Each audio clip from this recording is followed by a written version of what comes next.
الغرفة.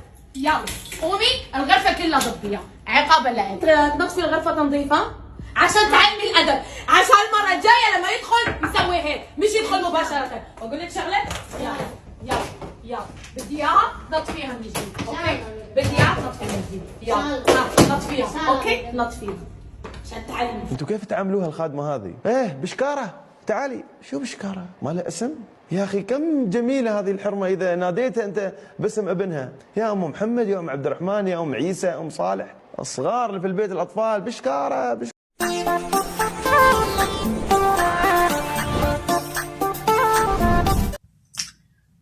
الشمار كفوني كم جرت كبجمتو تفجالتم توتا دكتور ايتو شو نغا فيا كسني وربي كيسا وربي على جرتو نسين انجرا نغا كوت واقيم سنو غرغان فكلني عطاو ايغا غيا هرا واي سوشيال ميديا كانرا دديما غدو كنا جروم كيسما يكرا تيك توك جيتورا واي جولي كينيا شمراني رامي هرا واتكو شو ولولي لالا ايغا ندنو غافا بيا بو كايو كبا اتيكاتو aguddattu gaafa asgaanii jiranii namni hojjetee badiisoo harkatti qabate silkii kana beegi kan bitee namaa kennu jira kan immoo ijoollee ofii isaaniitii ofii keenyaaf qarshii bitannee jira jechuudha. Garuu qarshuma keenya minne akka itti fayyadamne daatoo mataa keenyatti illee guuttannee akka itti fayyadamne giseen dhorkamnu jira jechuudha. Yeroo namni tokko boqonnaa qabutti illee halkan gara siree ciisichaa ofii gaafa garullee silkiin namoonni baay'een kan namaaf hin eeyyamamne ni jiru jechuudha. Yookiin nuqsaan kan fayyadaman. Maatiin tokko immoo maatii silkii bitee sii kennu ni jira jechuudha. Kan immoo as fuula sooshaal miidiyaa kana irratti illee asii waliin ba'ullee ni jira jechuudha. Ni jiru kana hojjettu isaanii wajjin bakkee ba'an jechuudha. Ani keessumaa hojjecha kaddaamaa jiru kana hin jaalladhu. Kana jechuun waan kee ta'es akka fudhachuu jiru tokkottis of nan laala jechuun hojjettuudhuma jechuudha. Afaan biraatiin waa biraa jechuu miti. Kaddaamaa jechuun nama namaaf ergamee jiraatu. Ergamnis ma jiraachaa jirra kuni dhugaa naa lamneedha garuu jecha kan namaaf akka hin jaalanne hin beeku. Waanuma kee ta'e fudhachuu dhabuun natti fakkaata waanuma kan ofii ta'e. Maal jechuun barbaade sirriitti sirbi tokkollee ba'ee jira jechuudha. Ni agartu baay'een keessanii. Namoonni baay'een karaa TikTokii kanarraa kan ishii deeggaran namitti san kan ishii keekkanis ni jiru. Ishii san as qabee as gadi baasuu ishiin barbaanne baay'een keessanii argitu jedhanii yaada TikTok irraa. Kana ilaalchi namni tokko namaaf qabu silkii keenyaaf fayyadamtifaa jira. Namni tokko uffata kana xiqqoon shakkamaan fingisee tokko godhatanii ofirratti faalaaluun ni jira. Waan nama osoo waan akkasii san tuquu baatanii ijoolleen keenya anis akka nama obbolummaa tokko jechuudha. Mana isaanii keessa iddoo kaameraa akka isaan itti waraabne hin eeyyamne ni jiru. Ana fakkeenyaaf fayyadamee jira mana isaanii akka wayii viidiyoo deeqaa ja'a wayii keessatti waraabee jira waan isaanii fuudhee sun taane. Kana jechuun isaan biratti wantu jechuun silaayyuu manuma isaanii keessa hin jira kilaasii kootti irra caalaa waraabee jechuu barbaadeen malee jechuudha. Kanaafi wanta akkasiisanii iddoo hin mul'anne fakkeenyaaf girgiddaa adii yoo ta'e waan akkasii rakkoon qabu garuu meeshaa isaanii mana keessaa gisee akka mul'anne gisee barbaadan jiru. Wantoota akkasii waraabuunis hin barbaachisu. Maaliif mana keetii miti mana namaa jirta waan ta'eef haga wayiinullee gadi jechuu qabna kaayyoo kaleessa baaniif sallaallee jechuudha. Maatii tokko immoo akka biraatti galletti hojjechuunis dirqama. Fakkeenyaaf namoonni amantii isaanii dhugaa maatii baay'eessanitti himne akkuma jalqaba galassanii itti fufuun namarra jiraata. Maaliif sooshaal miidiyaa kanarraa dhoksaan waa hojjedhee galakkisa jechuu hin dandeessu ati. Tareenarra viidiyoo kana warri kan koo har'a arguu danda'a malee booda arguu danda'u jechuudha. Sooshaal miidiyaa kana jechuun waan icciitii jechuu hin dandeenyu asirratti waan warra ani waan bira waan maatii kanaa dubbadhees gubbaarratti jechuun warri kun ni dhaga'u booda. Maal haasofti kan jedhan ni ilaalu. Ijoollee isaaniitis qabanii osoo firuu baatanii inni guddaan tokko kana. Waan isaan ilaallatu osoo gochuu baatanii baay'ee ulfaata jechuudha. Silkiin isin jettillee as akka kootti soba jedheen yaada. Eenyutu silkii namaatiin fayyadama yaa namni tokko gaafa maqaa namaa balleessuudha ta'u namni tokko jalqaba maatii bira galte san haga wayii waa hojjettee gadhiisufu amala isaanii xiqqoo wayii baruun nama barbaachisa. Amala maatii bira jirtu san jechuudha. Jarri osoo si jaallatanii yoo takkitti maasitti gargara yaaboo akka sanatti fira si darban iyyuu hin beektu. Naan beeka beerusitti obboleettumatti achi turte baay'ee jaallatu waggaa afur wajjin hin jiraatte bakka akkam jedhee silitti ima baay'uma jaallatu baay'ee bakka ijoollee isaanii isiitu guddise Gaafa isin nan gala jettullee hin galtu jedhanii bakka hoggaa kana tokkotti nu bira biradhu daa'ima xiqqoo deesse daa'imni tana nu guddisii ijoolleen tantoo baay'ee si jaalattee akkasuma hangaftittiinis jabaatti fi jettee kadhatte ganama nagumaan biraa baatee garuu galgala galtee akka tikkeettii cirteef itti himte. Kana jechuun gisee isaan namatti garagalanii yoo hin beekan osoo hagamuyyuu si jaalatanii alagaadha waan ta'eef jechuudha. Kanaafuu haga wayii of eeggannoo gochuun baay'ee barbaachisaadha ijoolleen keenya. Mana isaanii viidiyoo keessatti waraabdanii gadhiisuun meeshaa isaanii mul'isuun daa'imman isaanii bakkeetti agarsiisuun uffatuma isaaniitu bareedee hojjettee osoo laalumaafuu godhattee nuti hin beekne malee kaameraa namni mana keessa dhabe hin jiru. Anam akka waan hin jirreetti hin beeka mana kana. Garuu jiraachuu mala maaltu beeka kana jechuun dhibba amansiisaadha amansiisaa miti. Annatti hin argine malee jechuun dirqama kaameraa ani arge galuun qabu. Garuu bakka tokkotti ani beeka kaameraa 18 galchanii jiru. Mana jalqaba ergumas dhufee galee kaameraan iddoo 18 jira. Inni baduma mul'ata. Bakka tokkottis kan walitti qabamee iddoo TVdhaan laalamus ni jira waan ta'eef inni kan sirriitti mul'atu jechuudha. Kan nuti beeknu tarii isa ta'uu danda'a. Kan dhokatee nu waraabu garuu guuteera. Kanaafi wanti nuti hojjennu kun dhoksaa osoo hin taane waan mul'atu ta'uu danda'a mana namaa keessa haga jiranitti of eeggannoo gochuun baay'ee barbaachisaadha. Mee namicha kan nama gaarii akka na yaada kootitti dhugaa hedduun natti toleera. Viidiyoo kun qaata galaqqifame nan hojjedha jedheen yeroo tokko nan isee jechuudha namicha kanarratti. TikTok marra deema. Akkam isiniin jedha. Yaadni isaa hedduu namatti tola. Osoo nan hunduu akkasitti yaade garuu yaada namitti isiniitiif kan mormanis hedduun isaanii jiru. Jechuun ati hojjettuu ta'iyyuu maleeni tokkoffaa qarshii yoo qabaatan nama fidu. Lammaffaa gaafa qarshii qabaattee hojjechuu jibbita mana keessa. Hojii mana keessaa moo maal akka hojjennee jiraannu? Nutu namni mana namaa keessa hojjetu beeka. Gaafa ati miidiyaadhaa sirbitu, gaafa ati miidiyaadhaa dhiichiftu waan hojii hin qabne tarii namatti fakkaata. Hojiidhuma isaanii tumuratanii iddoo itti qilleessa itti fudhatanidha jechuudha. Sooshaal miidiyaan akkas jedheen fudhadhaani. Iddoo itti dubbattu osoo aartee illee eenyutti akka aarii keetillee baafattu hin qabdu isaa wajjin waa dubbattee furuu jechuudha. Kanaafiyyuu karaan ittiin ijoollee wal quunnamtu karuma sooshaal miidiyaa kanaatiin jechuudha. Kanaafi isaan biratti kun baay'ee mataa dhukkubbii ta'a. Mee viidiyoo kana isinitti hin dheeressa osoo hin taane waa biraattis kan isin agarsiisu nan qaba. Waroon itti sirba ijoollee keenya hin baasanis baay'ee galatoomanii homaa miti ni darba. Gaafta kana namittumti obboleessumaan waa isinitti hima namittumti obboleettii xiyya galchite kuni naa bilbiltee anis beeruutuma jira bakka wallollee achiinis naa rabsitee anis ittiin deebise jechuudha. Abbaa warra shimuu poolisiidha. Sin qabsiisa naan jetti maarree na qabsiisin jedhee maal waayisi gala fuudhe moo ati naa rabsinaanis rabse hin jedhee. Jechuun gaarummaa godheetti deebisuun namni beeka haga wayii jalaazim jedhee raawwadhee booddee ishii bakka keessa ceceete isii bakka gisee biyyaa baata san akka waan nuti biyya keenya homaa hin jirreetti itti yaadamu isaan akka waan nyaannee dhugnee buluu hin qabne namni tokko waan qoqqoosaatti nyaatu dhabee miti gaafa bilaa bunu. Jireenya isaa fooyyeffachuudhaaf namni tokko harreen nyaadha osoo hin taane boruuf maaliin kaawwadha kan jedhu namni tokko ilmi namaa tokko ni yaada. Akka waan biyya keenya homaa hin jirreetti kan isaan yaadan. Biyyi keenya maal dhabde namoota namni qabus guutee jira kan akka isaanii haftan Itoophiyaa keessa ni jiru. Garuu akkuma isaan keessas immoo akkuma hiyyeessitu biyya keenyas jira. Akkuma isaan immoo ijoollee yookaan firoonni isaanii biyyaa baanii biyya biraa hojjetan nus sanuma jechuudha. Isaanis hojjetaadhaan hojjetan mootummaa fi hojjetan sarratanyamma jedhamu. Nus mana keessatti sarratanyamma jedhamna waa biraatti miti. Garaagarummaan keenya adiif gurraachummaadha. Maleek maktabni hordoftu yoo ta'e namoonni baay'een karaa isaatiin sagantaan baay'een darba waa'ee kanaa irratti yeroo tokko namni gurraachummaa fi addaachuullee kan adda baasee ilaalu. Kana jechuun addaachuun fi gurraachummaan maalidha?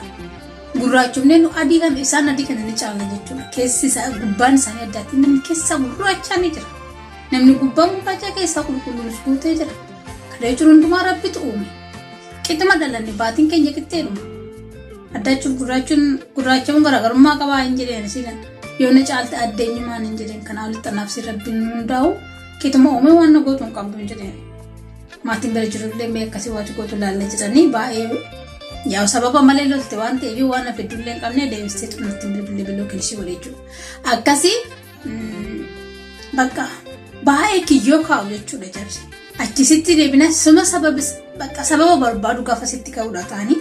Kanaafi tun immoo kaddaamaan jaladhu namni qarshii qabaate kaddaamaa yoo ati humna qabaate ta'e sin barbaachisu mana keessa ol ta'u ta'e sin barbaachisu figeetiif hojjechuu barbaadde namni tokko dirqamaan namatti feetee fiddaa miti jetti. Nuti ama biyyaa gaafa dhufnu hojiin barbaadaa jenna. garuu hojjettuu kan barbaadu nu fudhata gaafa mana meeqa isaaniitti mindaa dhaba meeqa isaaniitti qalama meeqa isaaniitti as buutan isaanii dhaban ijoolleen keenya meeqa isaaniitti dhugaa waaqayyoo kan lubbuu isaanii dhaban hojjechuutti dhamee jechuudha lubbuu isaanii kan itti darbe meeqa kan maatiin karaa laalaa hafu meeqa isaaniitti jira أكسني من فيديو كنا لالتي ولا تجيبنا. أنتوا كيف تعاملوها الخادمة هذه؟ إيه بشكارة تعالي شو بشكارة؟ ما لها اسم؟ يا أخي كم جميلة هذه الحرمة إذا ناديتها أنت باسم ابنها يا أم محمد يا أم عبد الرحمن يا أم عيسى يا أم صالح الصغار اللي في البيت الأطفال بشكارة بشكارة يصارخون في البيت ها شو تبغون؟ يبي لي ماي ليش الاتكالي لهذه الدرجة؟ هذه حرمة قد تكون يمكن قد أمك في البيت كل صغيرة وكبيرة أنت متكل فيها على هذه المسكينة يعني الثلاجة بجنبه بينه وبين الثلاجة خطوات عشان ما يقدر يقوم بس من فوق الكنبة جالس يلعب في التليفون ما يقدر يقوم في أمور يا أخي خدم نفسك فيها الأشياء الكبيرة المهمة ممكن يعني ها مثلا يروح يطبخي لي يروح يسوي ممكن لكن قلاص ماي من الثلاجة أنت كأم أنت كأب لازم تعلم عيالك يوم بتشوف أن أبنائك يمارسون مثل هذا السلوك قول لبنتك الصغيرة هذه أو لولدك فلان قوم روح جيب من الثلاجة شو عندك كل شوي فلانة وفلانة خلها ترتاح بحجرتها مسكينة علموا عيالكم اللي يتحملون المسؤولية شوي. Thank you.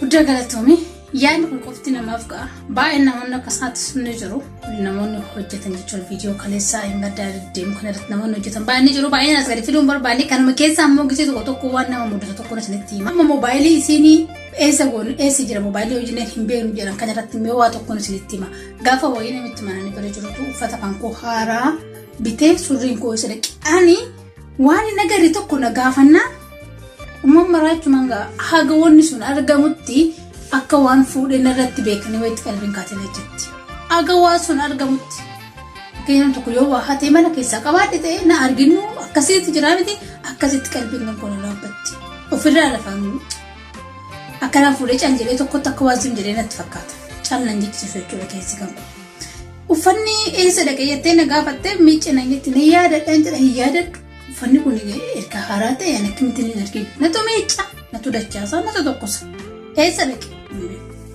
أقول والله ليه مستكتورين نكى قافت إيه هنا قارنا نجت بودر رفته ولو منا نرفع دمي وفتا كانوا جولتي هذه نولد كبير دو مكينا دو فتا بتهني كسير فني إيراني جرامي إسا سانغباب سولا جناتي كسير نانجت فكباي تو غوان نكسي كسي بايد دبينا قافتا مانيتو نني بدا باي تو كوكوا فوري كوني مو دراما دا أكمل دراما تتها هوجتني وانت كوني لقاء جرورا فيديو كوني سنتي ديرتي جرانم بيكا وبسوما نجي فدا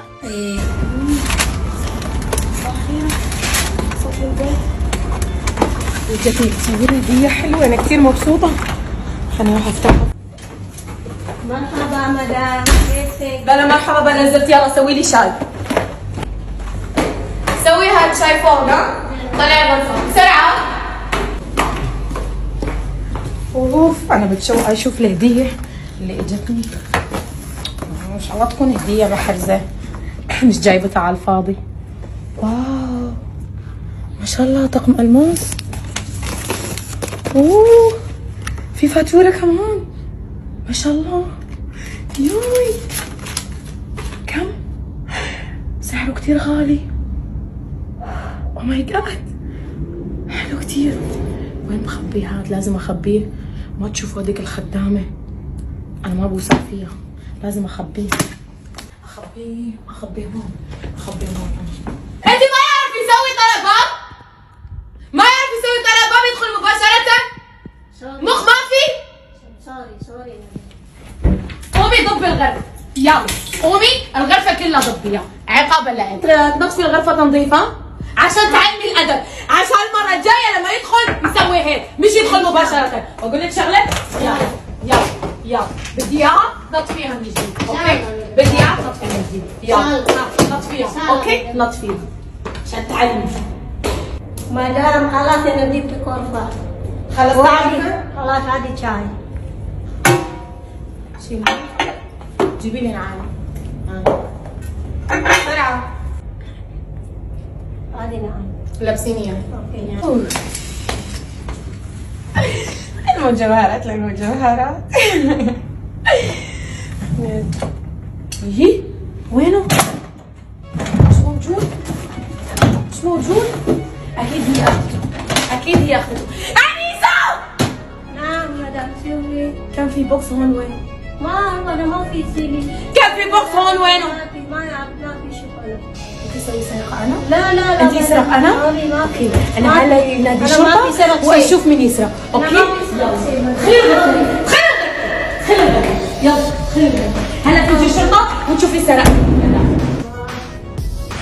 يا الله أنا أريد سكر حلال بس يريد فلوس حلال لا يريد فلوس حرام. يا الله يا الله يا الله. هلا بتشوفي ما سرقتي ما اخذتي، هلا بتشوفي. انا حطيته في الخزانه، سكرت انا كنت حطيته في الخزانه، هو هون موجود. يا حرام يا حرام، انا تهمتها وصرخت عليها. يا رب سامحني يا رب سامحني يا رب سامحني. روح اعتذر منه، اتقبل اعتذاري. انا واحدة حقيرة، اروح اعتذر منه. انا ليش انا قلبي قاسي؟ حرام ارحمني وفي الارض ارحمني في السماء.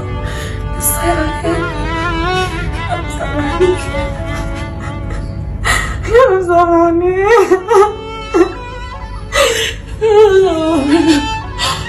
أعطيها هدية. أعطيها هدية. سامح.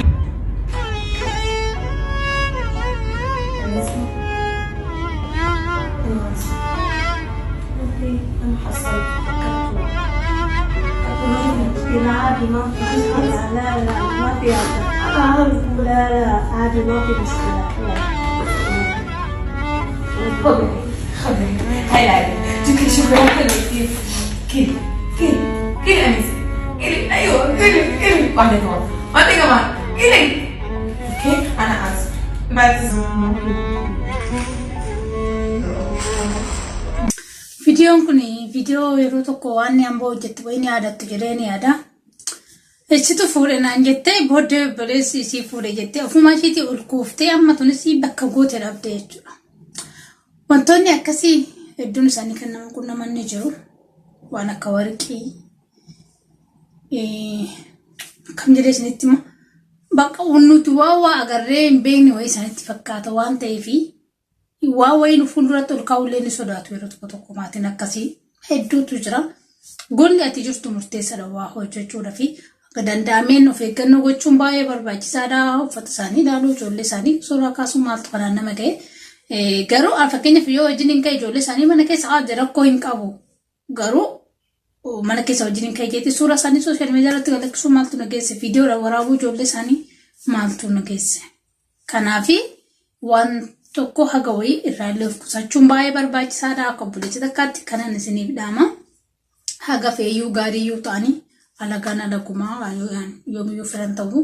Kanaafuu haga wayii of eeggannoo gochuun baay'ee barbaachisaadha. Guyyaa har'aatiif viidiyoon qabadhe isiniif dhiyaate kana fakkaata. Lafa jirtanitti nagaa fayyaa argadhaan isiniin jira.